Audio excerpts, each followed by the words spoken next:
एक बार रास्ते में एक अमीर आदमी की कार खराब होने पर वह दूर एक पेड़ के नीचे खड़े एक रिक्शे वाले के पास जाता है। वहां जाकर देखता है कि रिक्शे वाले ने अपने पैर हैंडल के ऊपर रखे होते हैं, पीठ उसकी अपनी सीट पर और सिर जहां सवारी बैठती है उस सीट पर होता है और वो मज़े से लेटकर गाना गुनगुना रहा होता है।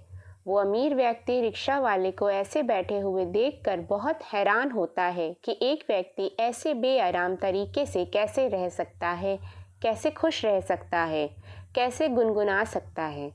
वो उसको 20 रुपए में चलने के लिए बोलता है। रास्ते में वो रिक्शा वाला वही गाना गुनगुनाते हुए मज़े से रिक्शे खींचता है। वो अमीर आदमी एक बार फिर हैरान कि एक व्यक्ति 20 रुपए के लिए इतना खुश कैसे हो सकता है, मज़े से कैसे गुनगुना सकता है। थोड़ा ईर्ष्यापूर्ण हो जाता है और रिक्शा वाले को समझने के लिए उसको अपने बंगले में रात खाने को बुला लेता है। रिक्शा वाला उसके बुलावे को स्वीकार कर लेता है।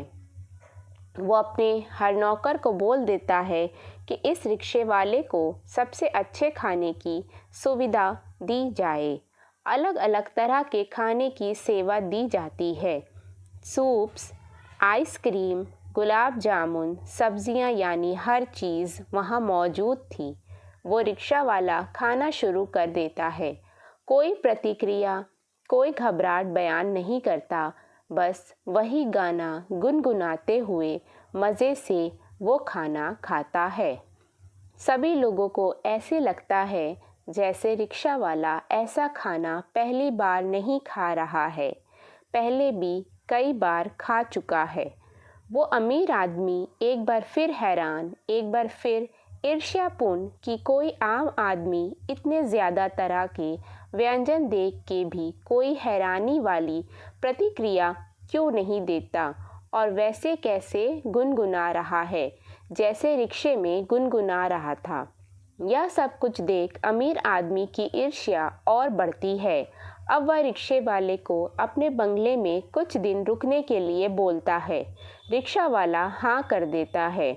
उसको बहुत ज़्यादा इज्जत दी जाती है। कोई उसके जूते पहना रहा होता है, कोई कोट।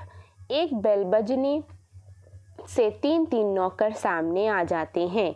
एक बड़ी साइज़ की टेलीविज़न स्क्रीन पर उसको प्रोग्राम दिखाए जाते हैं और एयर कंडीशन कमरे में सोने के लिए बोला जाता है। अमीर आदमी नोट करता है कि वो रिक्शा वाला इतना कुछ देखकर भी कुछ प्रतिक्रिया नहीं दे रहा। वो वैसे ही साधारण चल रहा है, जैसे वो रिक्शा में था वैसे ही है, वैसे ही गाना गुनगुना रहा है जैसे वो रिक्शे में गुनगुना रहा था। अमीर आदमी की ईर्ष्या बढ़ती चली जाती है और वह सोचता है कि अब तो हद ही हो गई, इसको तो कोई हैरानी नहीं हो रही, इसको कोई फ़र्क ही नहीं पड़ रहा, ये वैसे ही खुश है, कोई प्रतिक्रिया ही नहीं दे रहा है। अब अमीर आदमी पूछता है, आप खुश हैं? वो रिक्शा वाला कहता है, जी साहब, बिल्कुल खुश हूँ। अमीर आदमी फिर पूछता है, आप आराम में हैं ना? रिक्शा वाला कहता है, जी बिल्कुल आरामदायक हूँ। अब अमीर आदमी तय करता है कि इसको उसी रिक्शे पर वापस छोड़ दिया जाए। वहाँ जाकर ही इसको इन बेहतरीन चीज़ों का एहसास होगा, क्योंकि वहाँ ये इन सब बेहतरीन चीज़ों को याद करेगा। अमीर आदमी अपने सेक्रेटरी को बोलता है कि इसको कह दो कि आपने दिखावे के लिए कह दिया है, आप खुश हो, आप आरामदायक हो, लेकिन साहब समझ गए हैं कि आप खुश नहीं हो, आराम में नहीं हो, इसलिए आपको उसी रिक्शा के पास छोड़ दिया जाएगा। सेक्रेटरी के ऐसा कहने पर रिक्शा वाला कहता है, ठीक है सर, जैसा आप चाहें, जब आप चाहें। उसे वापस उसी जगह छोड़ दिया जाता है जहाँ पर उसका रिक्शा था। अब वो अमीर आदमी अपनी गाड़ी के काले शीशे ऊंचे करके उसे देखता है। रिक्शे वाले ने अपनी सीट उठाई, बैग में से काला सा गंदा सा मैला सा कपड़ा निकाला, रिक्शा को साफ किया, मज़े में बैठ गया और वही गाना गुनगुनाने लगा। अमीर आदमी अपने सेक्रेटरी से पूछता है कि चक्कर क्या है, इसको कोई फ़र्क ही नहीं पड़ रहा, उतनी आरामदायक वाली, इतनी बेहतरीन ज़िंदगी को ठुकरा के वापस इन कठिन ज़िंदगी में आना और फिर वैसे ही खुश होना, वैसे ही गुनगुनाना। फिर वो सेक्रेटरी उस अमीर आदमी को कहता है, सर, यह एक कामयाब इंसान की पहचान है।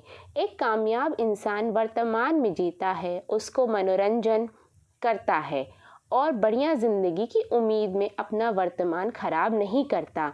अगर उससे भी बढ़िया ज़िंदगी मिल गई तो उसे भी वेलकम करता है, उसको भी इंजॉय करता है, उसे भी भोगता है और उस वर्तमान को भी ख़राब नहीं करता।